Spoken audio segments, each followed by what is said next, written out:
Alright, let's try this one again. I think we can manage. We were talking about Sar Office, right? And Manika and Sar Office. That there are two images that Rabbi Yehuda adds to be prohibited is the nursing woman, which represents Eve, represents Chava,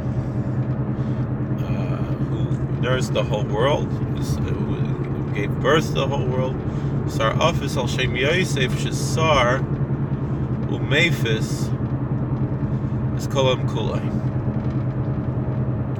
The image called Sar Office was actually a devotion to another holy person from our Bible. It was Yosef Tzaddik, it was Joseph, the son of Jacob, that we read about in Genesis, because he also fed the whole world. And so we see that the pagans have a history of worshiping human beings who are good people, holy people, Jews like Yosef and Tzaddik. Chava wasn't Jewish, of course. It was before Judaism came into the world.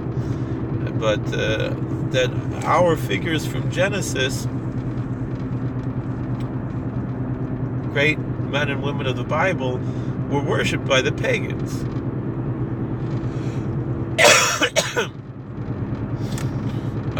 Vahu Tnakit Giura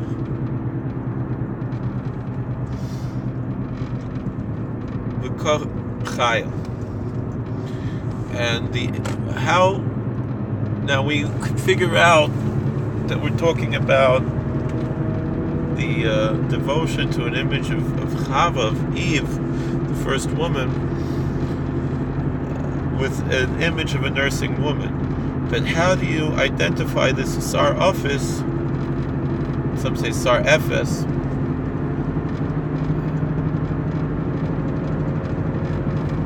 Which means he's the master of nothing, and also Sar is here with a samech instead of a sin, so it means like to remove from nothing. It's a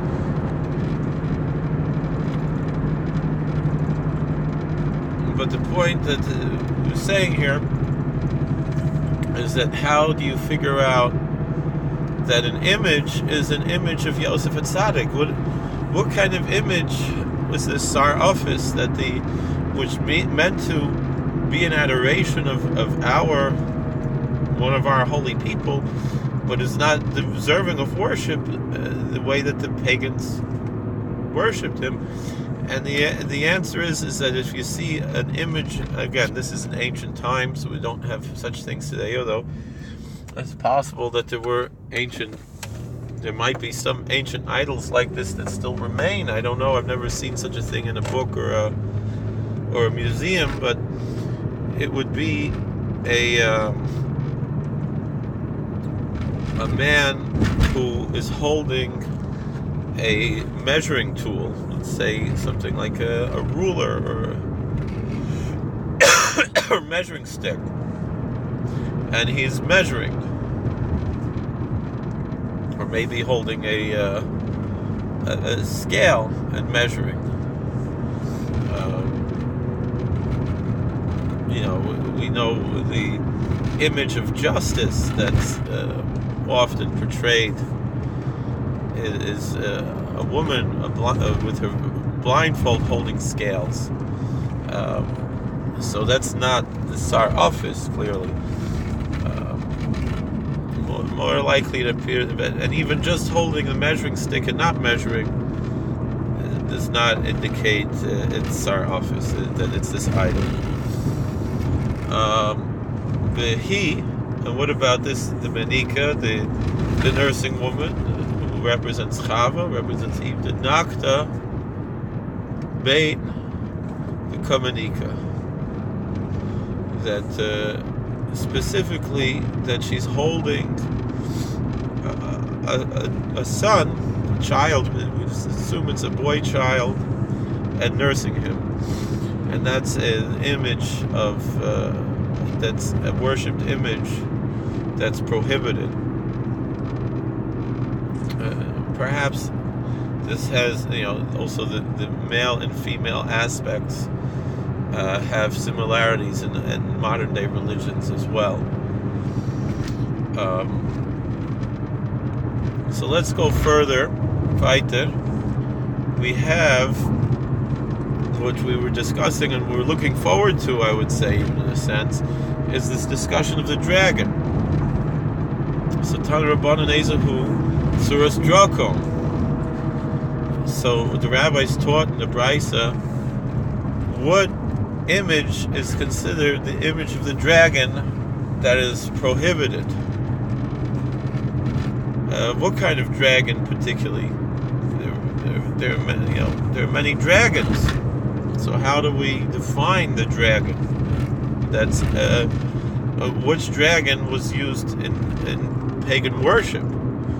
So Perish Rabbi Shimon ben Elazar, Kol Sheyesh by Tzitzin Bein Pirkov.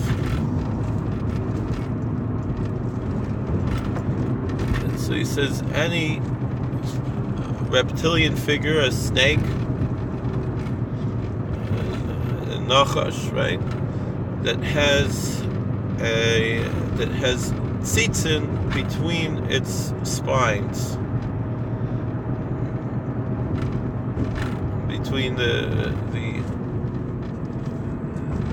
bones of its, between its joints. What are tzitzin? So there's two different opinions. What are between its joints it has tzitzin. So what are tzitzin?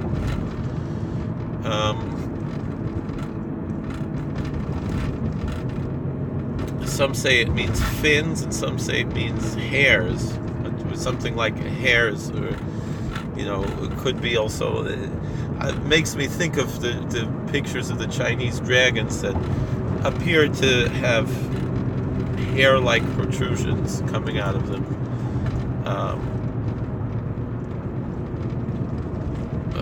Talking of idols, and just passing by here, someone having a devotion to appears to be some kind of a Catholic saint, and so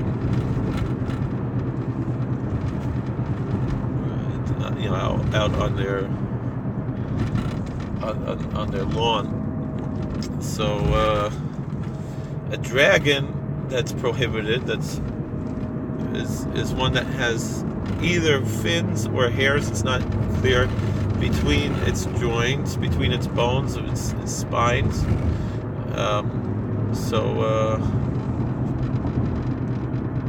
So which joints or spines are we talking about? Mechvei Rav Asi ben Pirkei Tzavar. And Rav Asi pointed to his back, to his neck, like the back of his neck.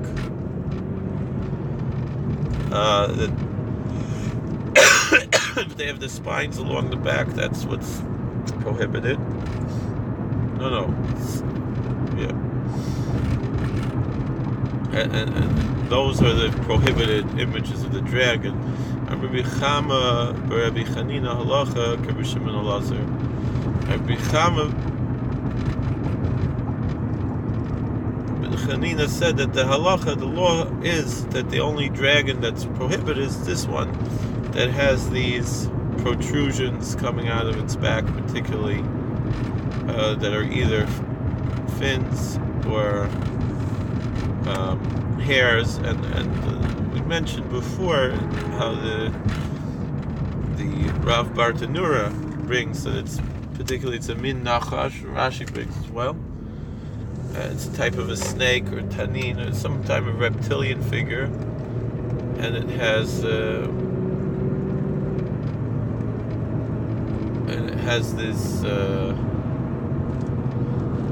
this image upon it, and then only those are the ones that are prohibited. So the Tosfos brings this name of the Rashbam, that even though nobody argues with Rav Shimon Elazar, in any event, Rabbi Chama, it said that the halacha follows him just in case someone else disagrees. Meaning to say, some people might assume that it's any type of dragon that's prohibited, and Gemara is saying it's basically just one type of dragon. And I would venture to say, even though it's chaylik elsewhere in the Gemara, based on what the Rav Bartanura says, but the question is, how can a Rishon be chaylik on Tanoim Amarayim? The answer could be that, I think there are Makoros for this, perhaps in the Zarah Kodesh, I'm not sure. But the Inyan we have here, the Tali, being somehow the connection between the sun and the moon, and that could be the reason why it's prohibited, because it's something that is present in the sky and does actually exist, but it does not deserve worship, just like the sun and the moon are real things that exist in the sky, but don't deserve worship. It's possible to learn the Gemara like that. It's also possible, obviously, the plain shot of the Gemara is that it's not like that. However, when we're learning here that it's a particular type of dragon that's prohibited, so then it would seem to indicate that that it's something particular about this type of dragon, and that makes me suspect, particularly if we translate tzitzit as hairs, that the reference is to the Chinese dragon, which perhaps was also found. I think there are similar dragons in Western culture as well, even though they're represented differently. And obviously, the Chinese dragon is seen as a benevolent force and perhaps an object of adoration. So that could be defined as a Avodah Zarah al pi halacha, to the point where the Jew would not be allowed to derive benefit from the dragon of this form. So let's go weiter. Let's learn more halachas. Amar Rabbi Bar Chana, Rabbi Yeshua ben Levi. Rabbi Bar Chana said, "Name of Yeshua ben Levi, Pamachas Hayisi Mahalach, Acher Belazar Hakapa Beribi." So Rabbi Bar Chana said that Rabbi Yeshua ben Levi once said that he was once traveling behind Rabbi Elazar Hakapar, who was a great rabbinical scholar. Baderech, Berebi is a term of respect, and Matzah Sham Tabas Veled Suris Drako. So while they were walking, they found a ring on the ground, and it had the image of a dragon on it. So Matzah Akum Katan Fleyamalai Klum.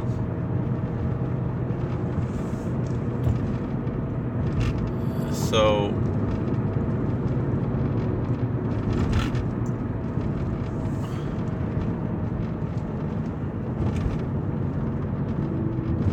Matzah Akum Katan Fleyamalai Klum. So the issue is like this. Remember, we said that if a Jew makes a kinyan, he acquires an idol, he can never be mevatel it. But if a Gentile takes an idol, he can be mevatel it. So he found a young pagan boy, a child, and it doesn't matter, a boy or girl, and he found a child, a pagan child, and he didn't say anything to him. Matza akum gadol amalei batla.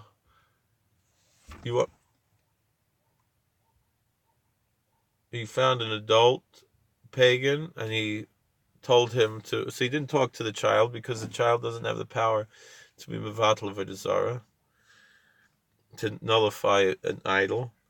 He found an adult, and he asked him to nullify the idol.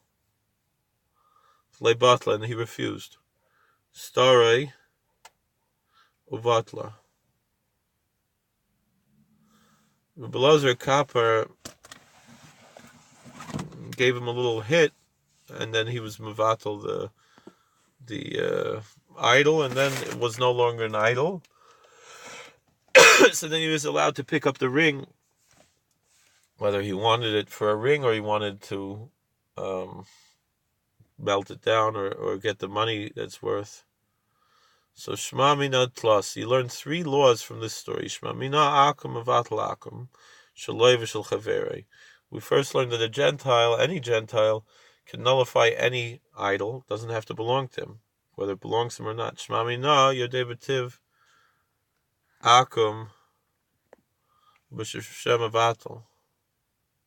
V'Sheinu Yodei B'Tiv Akum B'Shem Sheinu Batal. But he has to know the idea of idolatry. A child probably doesn't understand the idea of idolatry, but so he needs to be someone, an adult. It's not necessarily 13 years old, because we see that a goy katan can be considered a bardas, depending if he's a bardas. And it has nothing to do with age. But apparently, this child wasn't a bardas. Shma Mina akum mevatel bal karche. And we also see that the pagan can be forced to be mevatel unwillingly an idol. Megadef ba Rabbi Chanina.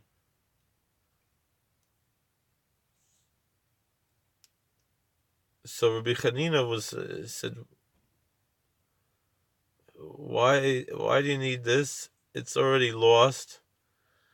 It's already batal. V'leis leila Rabbi Elazar Kapar b'Rebbe Hadasanya Hamatzil min ha'ari min ha'doiv min ha'nemer min ha'nomar min ha'gayis min ha'nahar mizutel shayam mishlishisa and silnar v'moitzi v'staria Sratia Flatia Gedoyla v'chol makom sharav mitzim shemahari elu shaloi nishabayla misnaishin man.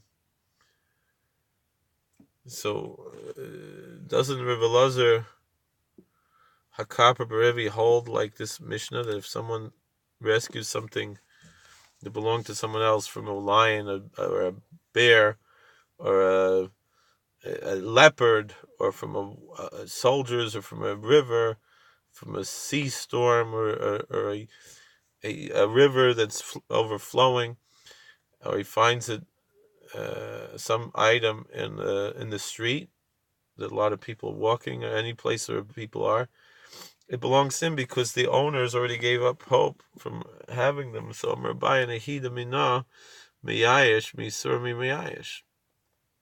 So Bai said no, just because he gave up on this is a regular item that's not an idol, so that's something else. Then he gives up, but the just because it's lost in the person miyayish doesn't mean that you're allowed to use it. That if you find chazer, if you find yain nesech, you can't say it's kosher now because it's miyayish on it.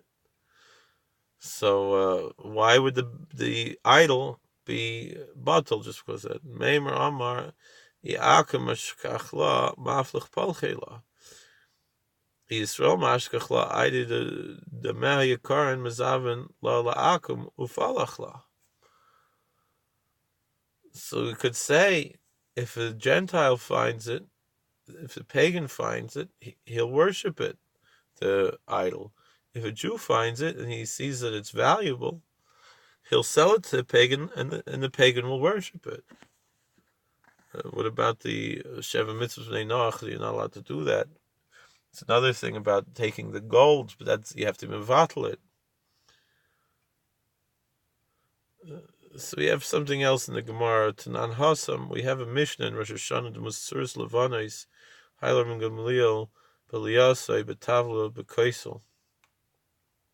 And Gamliel used to have in his attic, up on a sign on the wall, he would have pictures of the moon, different shapes of the moon.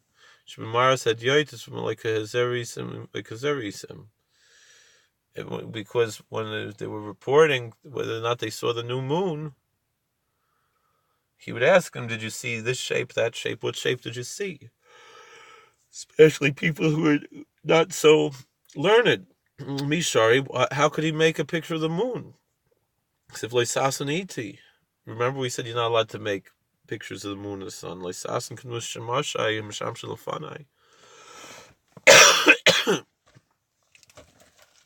You can't make pictures of the servants of God. They're serving him like the sun and the moon.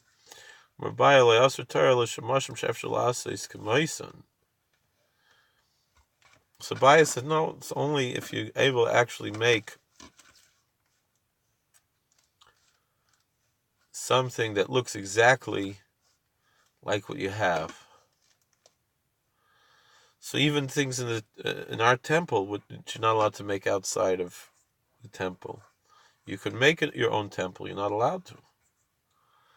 You could build a temple. You're not allowed to. But they did it in the past, and that you're not allowed to do.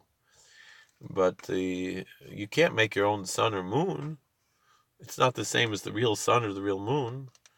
When a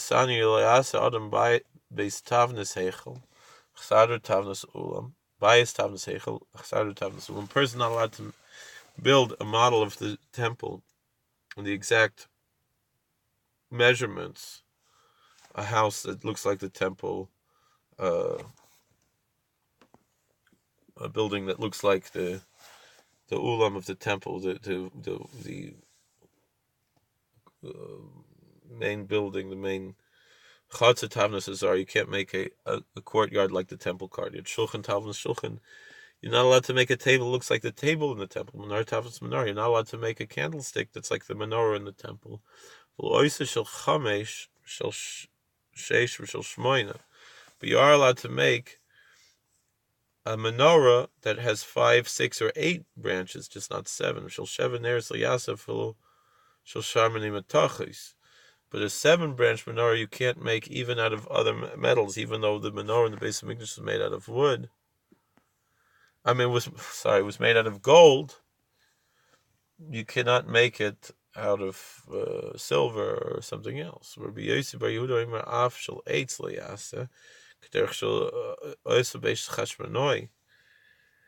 unfortunately, you see in Israel, they do make these 7-branch menorahs, and it's a big Avera outside the Knesset.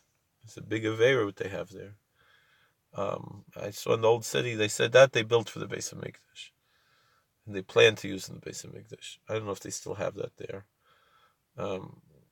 So Rabbi Yossi Bar Yehuda said, "Afshal eitz liyaseh, k'derech shasel beis chashmonoi." Even a wooden menorah you can't make, because the Hasmoneans made a wooden menorah. Because when after the whole story of Hanukkah, the menorah was also destroyed, and since they didn't have any menorah, they actually made a wooden menorah. When they came in after the miracle of Hanukkah, so Amrullah Mishamraya, they asked him, that's not proof that what Shpuna Shel Barzel Hayachayfen Mechupin Bebatz. He said it really wasn't wood. It just looked like wood. It was actually metal. Ashirosum Kesef. First it was like copper, but it kind of looked like wood. Ashirosum Kesef. They got a little richer. They built a silver menorah. And finally, when they were able to um, complete when they were rich enough, they were able to make a new menorah out of gold. So, mishmashim she'af shalasais k'moisan mi shari. But the question is, are you allowed to make pictures of the sun and the moon? Even you can't make an exact replica. You can make an exact replica of the ministering items of the Beis Hamikdash.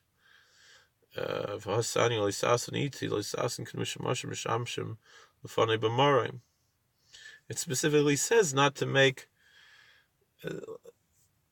the something that's from heaven. You can't make an image of.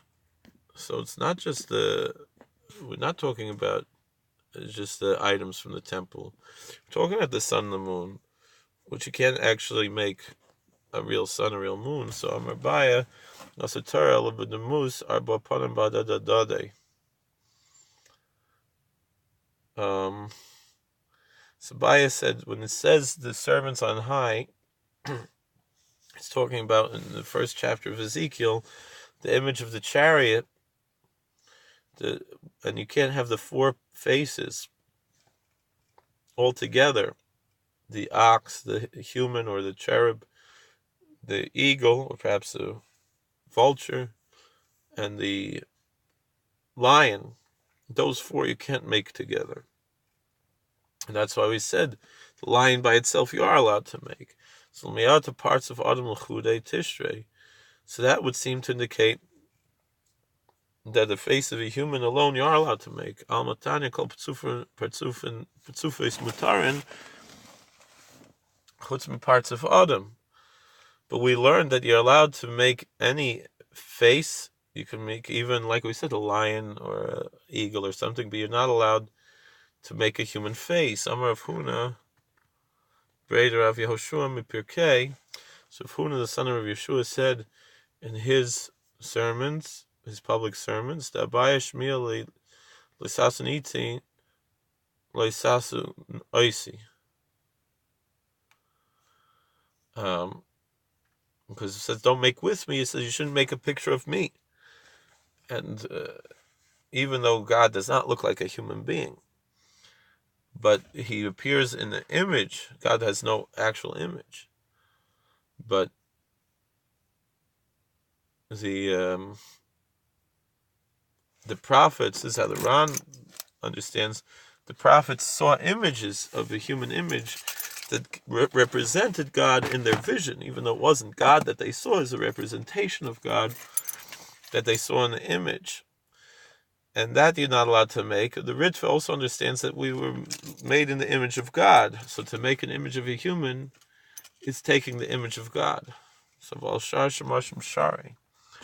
But the other servants in heaven you are allowed to make, just not the human. But are you allowed to make the other servants? As long as it doesn't have the four faces all together. V'tanya leisasun iti leisasun k'mushamashim m'shamshel l'fanei b'marim. It says, don't make with me. You don't make pictures of God's servants who minister to Him on heaven, on high. For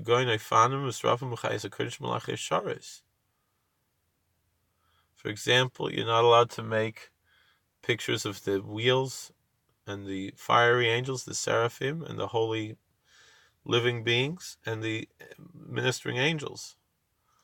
I'm wondering if flying saucers are included in that. I don't know. I found him.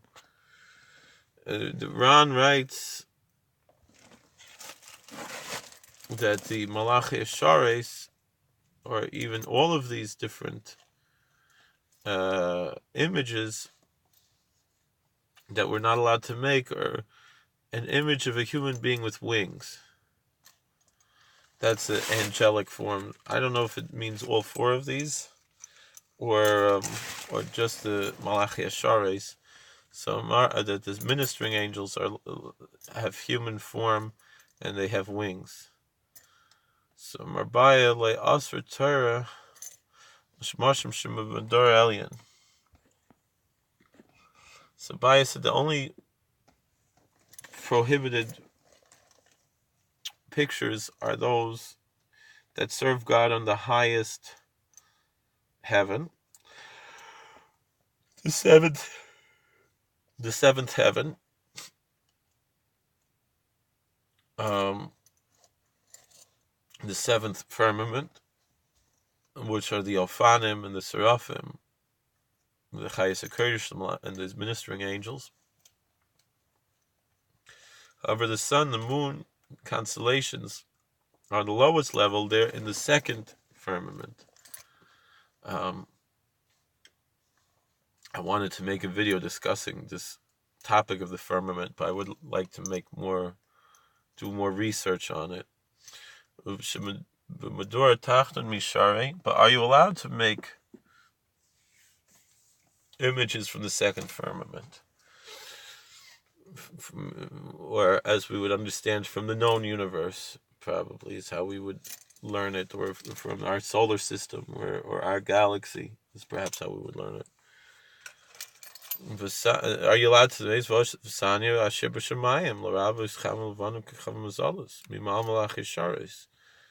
because right in the Ten Commandments it says you cannot make images that are found in heaven from above. So the rabbis explain that when it just says heaven, that means in the lower heavens, the visible universe, the sun, the moon, the stars, and the constellations. And when it says the heavens above, that means the angels, Malachei Sharis, ministering angels, Chisanya. And we have, so the answer is Chisanya Hila Ovdam. So the answer is no. You're allowed to make these images if you're not going to worship them. They're only prohibited to make if you're going to worship them. So the Gemara asks, no, so they said, no, that doesn't make sense, because if it's worship, even the smallest worm, you can't worship. You can't make a picture of a worm to worship. So then it's also prohibited. So what difference? Seems that there's something different between the sun, the moon, the stars, than a little worm, because you could make a picture of a little worm if you're not going to worship it. But it would seem that the sun, the moon, the stars, even if you're not going to worship it, you shouldn't make a picture. So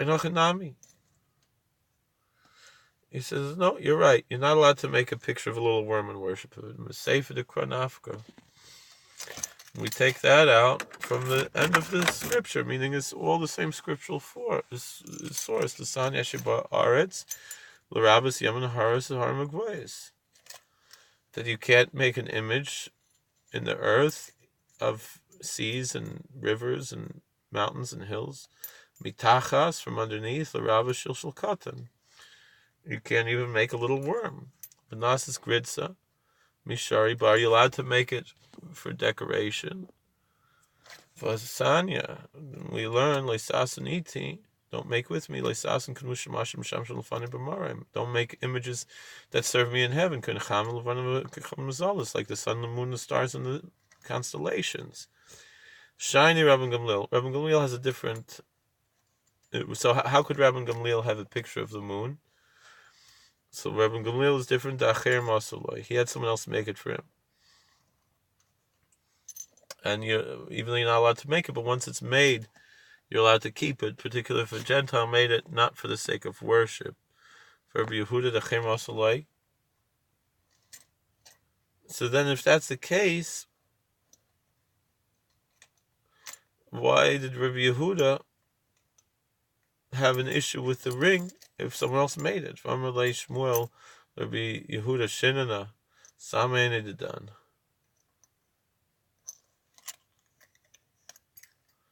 So they said,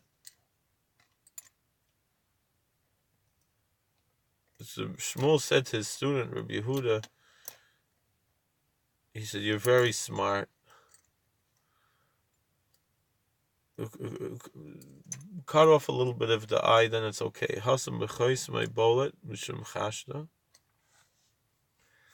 So why did he tell him to ruin it So one could say is that because the signet in it stuck out, then people could worry that it's idolatrous. The Sanya Tabas Shechaisim Bolet Asalanicha Mutter Lach Tamba, because it said that a ring, Brisa says that the image is sticking out. You're not allowed to keep it, but you are allowed to make an imprint with it.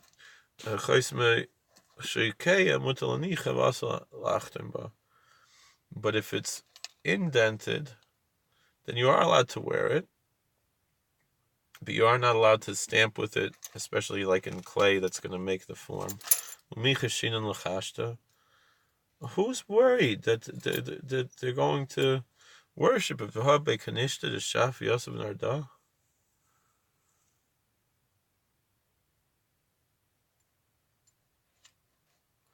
there's a synagogue in Narda, and the